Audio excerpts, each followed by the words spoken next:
Selamat pagi, Sir. Kali ini saya akan menjelaskan mengenai tugas penerjemahan, yaitu menerjemahkan teks pengumuman atau pemberitahuan yang ditemukan di sekitar kampus atau jurusan kami.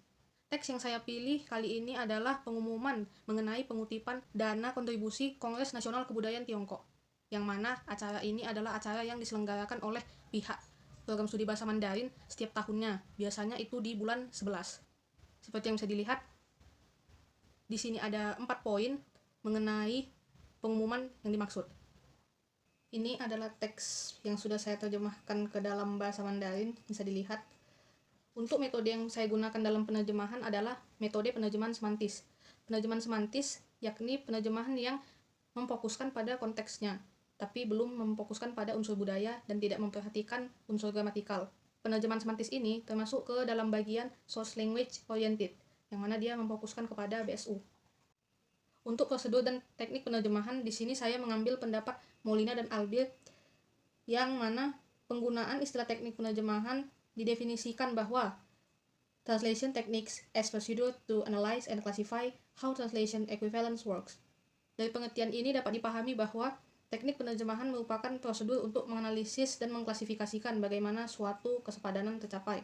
Dengan kata lain, istilah teknik penerjemahan bisa sama dengan istilah prosedur atau strategi penerjemahan. Dalam teks pengumuman ini, saya menggunakan 3 teknik penerjemahan, yaitu implication.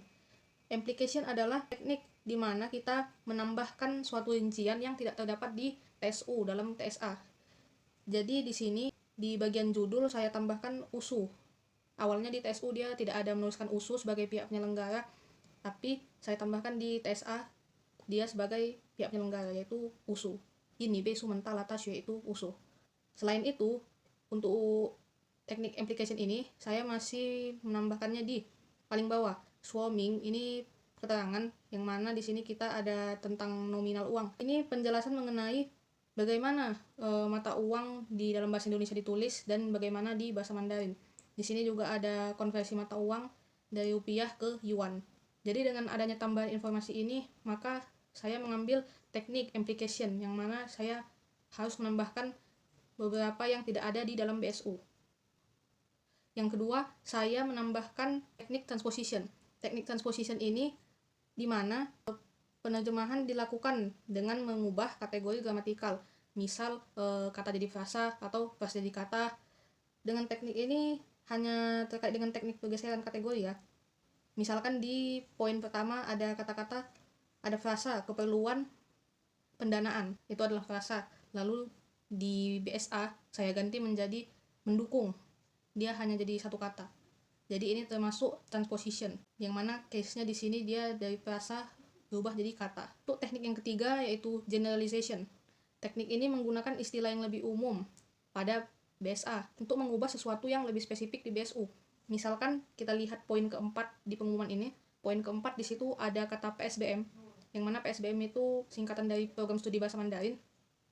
Itu spesifik, jadi saya ubah menjadi lebih general ke TSA-nya, yaitu jadi Zhongwenxi. Zhongwenxi itu jurusan bahasa Mandarin, itu lebih umum untuk menggantikan yang lebih spesifik di BSU ini, yaitu PSBM ini. Demikian yang bisa saya jelaskan mengenai tugas menerjemahkan teks pengumuman dari bahasa Indonesia ke bahasa Mandarin. Apabila ada kata yang salah atau pengucapan yang kurang pas, mohon dimaklumi. Terima kasih, Pak.